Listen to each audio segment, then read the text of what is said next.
Indian economic updates.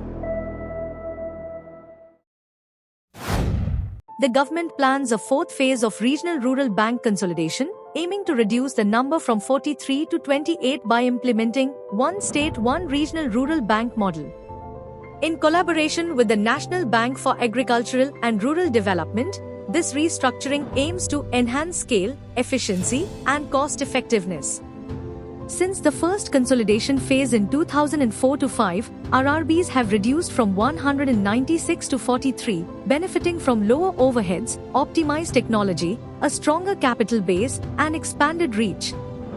Given RRB's rural focus and community ties, the government views further consolidation as essential to maintaining their unique role. The government launched Phase 2 of the subsidized Bharat Brand Atta and Rice program, raising prices to 30 rupees per kilogram for atta, from 27.5 rupees per kilogram, and 34 rupees per kilogram for rice, from 29 rupees per kilogram, to counter rising food inflation.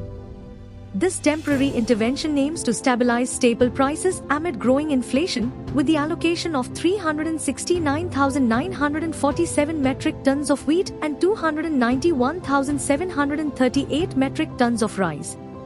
In Phase 1, from October 2023 to June 2024, 1.52 million tons of atta and 1.46 million tons of rice were distributed.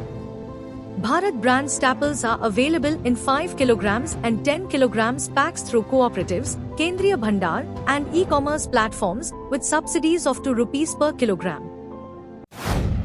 The Insolvency and Bankruptcy Board of India has announced a centralized electronic platform for auctioning stressed assets under liquidation, operated by a consortium of state-run banks.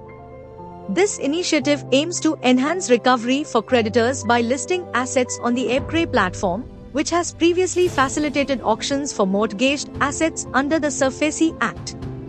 The new system addresses issues of information asymmetry, allowing potential buyers better access to asset details, thus maximizing recovery rates. The platform will provide comprehensive information, including images and coordinates, enhancing transparency and efficiency. This move is expected to widen the market for buyers and improve overall asset valuation and recovery. Global corporations from various sectors, including quick service restaurants, airlines, hospitality, and agriculture, are establishing support service centers in India, fueling growth in Global Capability Centers (GCC). Companies like Yum Brands, Starbucks, Warner Bros., Discovery, Marriott International, and Chevron are exploring Tier 2 cities alongside major hubs like Bengaluru and Hyderabad, attracted by skilled talent and lower operational costs. In FY 2024, India saw the establishment of 1,700 GCCs, generating $64.6 billion in export revenue and employing over 1.9 million people. Traditionally, GCCs have focused on sectors like BFSI and healthcare, but new entrants now include aerospace, defense, and semiconductors. While cities like Bengaluru and Hyderabad remain popular, Tier 2 cities such as Bhubaneswar and Noida are emerging GCC destinations.